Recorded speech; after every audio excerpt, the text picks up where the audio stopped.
আমাদের কেন্দ্রের সরকারের দল যারা পশ্চিমবাংলায় তাদের প্রতিনিধিরা রয়েছে এবং গর্ব করে ঘোষণা করে যে আমাদের রাজ্যে এখন প্রতি মাসে হয় মোদিজি আসবেন নয় অমিত শাহ আসবেন। কদিন আগেও মোদিজি আসলেন, সভা করলেন, মেট্রো উদ্বোধন করলেন, বিজেপির মিটিং করলেন, সামনের মাসে নাকি আবার আসবেন, তার আগের মাসে এসেছিলেন।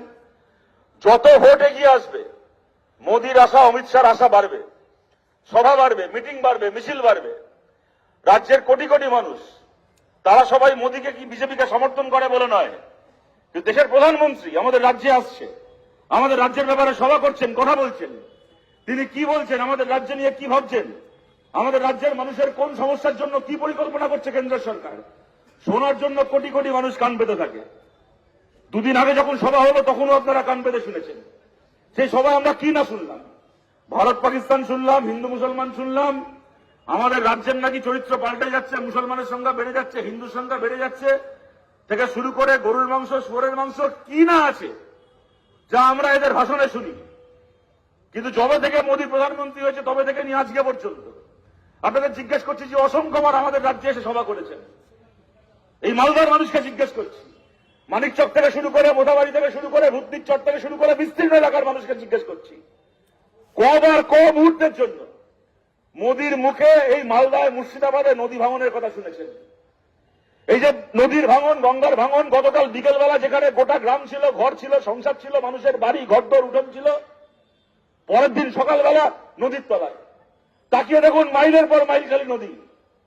কেউ থেকে কল্পনা করতে পারবে না আগের দিন রাত্রিবেলা সেখানে একটা গোটা গ্রাম ছিল, সেখানে শয়ে শয়ে মানুষের বাস ছিল। এরকম ভাবে দিনের পর দিন মানুষের ঘর সংসার ভেসে যাচ্ছে। কি কেন্দ্রের সরকার, কি রাজ্যের সরকার, মুখ্যমন্ত্রী, প্রধানমন্ত্রী, তাদের মুখে মালদা মুর্শিদাবাদ দিয়ে কি না শুনবেন? আর আমাদের রাজ্যের এই মালদা মুর্শিদাবাদ জেলা আপনারা জানেন বিভিন্ন কারণে গত 3 বছর ধরে, 4 বছর ধরে, 5 বছর ধরে আমাদের রাজ্যের রাজনীতিতে এমন একটা দিন যায়নি যেদিন নাই মালদা মুর্শিদাবাদ জেলাকে নিয়ে আলোচনা না হয়েছে। কি কারণে আলোচনা? এখানে মন্দির ভাঙা হচ্ছে, ওখানে মসজিদ ভাঙা হচ্ছে, এখানে হিন্দু এলাকায় হামলা হচ্ছে, ওখানে মুসলমান এলাকায় হামলা হচ্ছে, এখানে দাঙ্গা হচ্ছে, ওখানে সরস্বতী পুজো বন্ধ হয়ে গেছে, এখানে মহরমের তাজি আটকানো হয়েছে। গত 4 বছর ধরে, 5 বছর ধরে এমন একটা দিন যায়নি যেদিন কিনা এই মালদা জেলাকে নিয়ে, মুর্শিদাবাদ জেলাকে নিয়ে আমাদের রাজ্যের রাজনীতিতে কথা হয়নি, খবর হয়নি। কিন্তু ওরা বলেছিল বাংলায় লাল হটাও, বাংলা বাঁচাও। লাল তো হটে গেছে বাংলা থেকে। যবে থেকে বাংলা থেকে লাল হেঁটে গেছে, নবান্নে মমতা গিয়ে বসেছে, দেশের মাথায় মোদী গিয়ে বসেছে। খালি লাল হাঁটেনি, তার পাশাপাশি আমাদের রাজ্যের, আমাদের দেশের রাজনীতি থেকে গঙ্গা ভাঙন থেকে শুরু করে মানুষের সত্যিকারের সমস্যাগুলো ঘটে গেছে। এখন সেগুলোকে সরিয়ে এখন হিন্দু মুসলমান খেলা হচ্ছে। গত 2.5 বছর, 3 বছর, 4 বছরে এই মালদা জেলার বিশেষ করে ভাঙন পীড়িত অঞ্চলে তৃণমূলের নেতাগুলোর যা চরিত্র দেখেছি, এরা মনুষ্য সমাজের লজ্জা। শরীরের মানুষের রক্ত থাকলে কেউ এই জিনিস করতে পারে না যে এমনকি ভাঙন এলাকায় গিয়ে তৃণমূলের নেতারা করে। আমাদের চোখে দেখা ওখানে গার্লস স্কুলে, ভিন্নগরের ওখানে গার্লস স্কুলে 2016 সাল থেকে বিশ্বাস করা যায় না ক্যাম্প চলছে। 2016 সালে যে মানুষের ঘর চলে গেছিল, আজকে 2025 সালের অগাস্ট মাস, 9 বছর হয়ে গেল তারা ক্যাম্পে বসে আছে। এর মধ্যে রাজ্যের ভোট হয়েছে 2 বার, এর মধ্যে দেশের ভোট হয়েছে 2 বার। একটার পর একটা ভোট হচ্ছে, ভোট যাচ্ছে, প্রচার হচ্ছে। আজকে এই দলের নেতা কালকে ওই দলে যাচ্ছে, ওই দলের নেতা সেই দলে যাচ্ছে। 2016 সাল থেকে যে মানুষ ক্যাম্পে বসে আছে, আজ অব্দি তারা বাড়ি ফিরতে পারল না। তাই নিয়ে না কোনো নেতা, না কোনো সরকার, না কোনো প্রশাসন কারোর কোনো মাথা ব্যথা আছে, না কোনো মিডিয়ার মাথা ব্যথা রয়েছে। শামশেরগঞ্জে কদিন আগে দাঙ্গা করানো হয়েছিল, মুর্শিদাবাদে আরএসএস আর মমতা মিলে বসে প্ল্যান করে দাঙ্গা করেছিল শামশেরগঞ্জে। সেখান থেকে মানুষকে ঘর ছাড়া করে এই মালদায় হাই স্কুলে ক্যাম্প করে রাখা হয়েছিল। যে কদিন ওখানে ওই ক্যাম্প চলেছে আমরা দেখেছিলাম বিজেপির নেতা থেকে শুরু করে রাজ্যপালের ট্যুরিজম তাকে বলে, প্রত্যেক দিন আজকে শুভেন্দু, কালকে সুকান্ত মজুমদার, তারপরের দিন রাজ্যপাল, তারপরের দিন বিজেপির এই নেতা সেই নেতা, তারা দাঙ্গার নামে ক্যাম্প দেখতে আসছে। ওখানে দাঁড়িয়ে যাতে আরো ভালো করে দাঙ্গা লাগে, যাতে আরো ভালো করে সাম্প্রদায়িক উস্কানি দেওয়া যায়, তার জন্য ভাষণ দিচ্ছে, তার জন্য কথা বলছে, উস্কানি দিচ্ছে, যখন দাঙ্গা নিয়ে ক্যাম্প হয়ে আছে। আর এখানে 2016 সাল থেকে আজকে 9 বছর ধরে ভাঙনের সব হারানো মানুষের ক্যাম্প চলছে। আজ পর্যন্ত না সুকান্ত মজুমদার, না শুভেন্দু অধিকারী, না করে প্রধানমন্ত্রী, না করে মুখ্যমন্ত্রী কাউকে বেরোনোর জন্য, ঘোরার জন্য এখানে আসতে দেখলাম না আমরা। কেন না? দাঙ্গা দেখালে, দাঙ্গার খবর করলে দাঙ্গা ছড়ানো যায়, দাঙ্গা দেখালে দাঙ্গার খবর করলে আরো বেশি করে আগুন লাগানো যায়, সেই আগুনে ভোট পাওয়া যায়। আর যেখানে ভাঙনে মানুষের ঘর চলে গেছে, যেখানে মানুষ সব হারিয়ে ক্যাম্পে বসে আছে, সেই ক্যাম্পের ছবি উঠলে সরকারের মুখে চুনকালি লাগে, ওদের নিজের মুখে চুনকালি লাগবে। তাই কোনোদিন মিডিয়া এই ক্যাম্পগুলো দেখাবে না। মিডিয়া খালি দাঙ্গার খবর দেখাবে, মিডিয়া খালি মানুষ খুনের খবর দেখাবে। আর নেতা মন্ত্রীরা মিডিয়াকে এনে দাঙ্গার মানুষ খুন ঘুরিয়ে আবার বাড়ি চলে যাবে।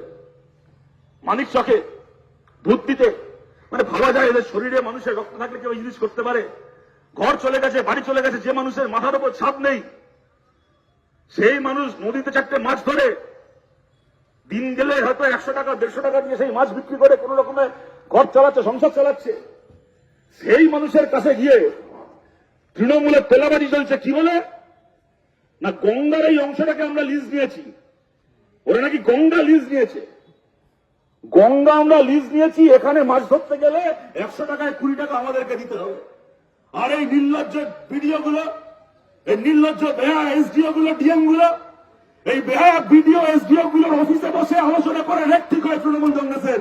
নদী বিক্রি করে মাছের নামে তোলাবাজি করা রেট ঠিক হয় এই ভিডিও এসডিও গুলোর ঘরে বসে। এমন নির্লজ্জ, এমন বেহা এরা। মুদ্রা কথা কি জানেন? এরা কাজ করে না, তার কারণ এরা জানে এদের কাজ করার দরকার নেই। যদি এদেরকে মানুষের রায় ভোট জিততে হতো, কাজ দেখিয়ে মানুষের সমর্থন নিয়ে ভোট জিততে হতো, যদি জানতো আর যদি আমি কাজ না করি কালকে ওই লোকটা আমার বিরুদ্ধে ভোট দেবে, তাহলে এদের কাজ করার দায় থাকতো। কিন্তু এরা জানে কাজ দেখিয়ে আমায় ভোট পেতে হবে না। অর্ধেক মানুষের ভোট আমি গায়ের জোরে পাবো, আর বাকি অর্ধেক মানুষের ভোট আমি হিন্দু মুসলিমের গল্প শুনিয়ে পাবো। এরকম ভাবে একটার পর একটা ভোট পার করে দেবো, এরা জানে। এদের কোনো দায় পড়ে না, ভাঙন হোক যা হোক, লোকের ঘর ভেসে যাক, এদের কোনো দায় পড়ে না, কোনো ঠেকা পড়ে না কাজ করা। ওরা জানে গঙ্গা ভাঙন দিয়ে আমাদের ভোট পার করতে হবে না, আমরা হিন্দু মুসলমান ধর্মে ভাঙন দেখিয়ে আমরা ভোট পার করে নেবো একটার পর একটা ভোট। যতদিন বিজেপি আর তৃণমূল এই কাজ করতে পারছে আমাদের কাছে, এ দেখাবে হিন্দু ক্ষেত্রে হিন্দুদের জন্য আমাকে ভোট দাও, তো মুসলমান এলাকায় গিয়ে বলবে আমি আসি, মমতা আছে তাই মুসলমানরা বেঁচে আছে, আমি মরে গেলে, আমি চলে গেলে, আমি ক্ষমতা থেকে সরে গেলে মুসলমানকে দেখার কেউ থাকবে না বলে মুসলমানের ভোট নেবে। যতদিন এই রাজনীতি চলবে আমাদের রাজ্যে, ততদিন ওই হিন্দু আর মুসলমান দুজনের ঘর একসঙ্গে ভাঙনে ভেসে যাবে। হিন্দু আর মুসলমান দুজনের ছেলে মেয়েই স্কুলের পরীক্ষায়, চাকরির পরীক্ষায় বসতে পারবে না। হিন্দু আর মুসলমান দুজনের ছেলে মেয়েকেই এই রাজ্য ছেড়ে 200 টাকা 300 টাকা দিনমজুরির কাজের জন্য অন্য রাজ্যে চলে যেতে হবে। একটার পর একটা ভোট এইভাবে পার হবে। আমরা হাজার মিটিং করি, হাজার মিছিল করি, হাজার ডেপুটেশন দিই না কেন, পরিস্থিতি পাল্টাবে না। যদি পরিস্থিতি পাল্টাতে হয় তাহলে আমাদের নিজেদের পাল্টাতে হবে। যদি পরিস্থিতি পাল্টাতে হয় তাহলে আমাদের রাজ্যে এরকম ভাবে ধর্ম দেখিয়ে ভোট করা পাল্টাতে হবে। আর এখন কেন্দ্র সরকার ঠিক করেছে, একদিন তো হিন্দু মুসলমান করে ভোটটা পার করে দিচ্ছিল, এখন আরো বড় পরিকল্পনা করেছে মোদী সরকার, এসআইআর। এসআইআর মানে কি? একদিন জনগণ ভোট দিয়ে সরকারকে নির্বাচিত করতো, জনগণ ঠিক করতো কে সরকার হবে। আর এখন সরকার ঠিক করবে কে আমার দেশের জনগণ হবে। সরকার বসে লিস্ট বানাবে, সরকার চাইলে আপনি জনগণ, সরকার না চাইলে আপনি জনগণ নন, আপনার ভোটার লিস্ট থেকে নাম কাটা। মোদী আপনার ঘর নিয়ে নিয়েছে আর মোদী আপনার ভোট নিয়ে নেবে। তারপরে হাতে একটা চাল ডাল আর সর্ষের তেলের প্যাকেট ধরিয়ে বলবে সরকার রিলিফ দিয়ে দিলাম, এবার তোমার যা করার আছে করে নাও। তাই এই পরিস্থিতির বিরুদ্ধে যদি লড়তে হয় তাহলে আসুন আমরা শপথ দিই, হিন্দু মুসলমানের নামে একটার পর একটা ভোট এদেরকে পার করতে না দিয়ে যে কাজগুলো এদের করার কথা, যে দায়িত্ব এদের পালন করার কথা, সেই দায়িত্ব এরা পালন না করলে তার কৈফিয়ত এদের করার ধরে আমরা আদায় করব। আমাদের যে কমরেডরা আজকে ইরিগেশন দপ্তরের ওটা দরজায় তালা দিয়ে 4টে পুলিশ দাঁড় করিয়ে ভেবেছিল আমাদেরকে আটকাবে, আমাদের যে কমরেডরা লাথি মেরে ওই দরজার তালা ভেঙে ভেতরে ঢুকেছে তাদেরকে লাখো লাল সালাম জানিয়ে, এবং ভবিষ্যতে আজকে ইরিগেশন দপ্তরের দরজায় লাথি মেরে তালা ভাঙা হয়েছে, দরকার হলে কালকে নবান্নর দরজায় লাথি মেরে আরো বড় তালা ভাঙা হবে। কিন্তু যতদিন পর্যন্ত রাজ্যের সরকারকে আর কেন্দ্রের সরকারকে বাধ্য না করা হচ্ছে তাদের করণীয় কাজগুলো করতে, ততদিন পর্যন্ত আমরা রাস্তা থেকে সরছি।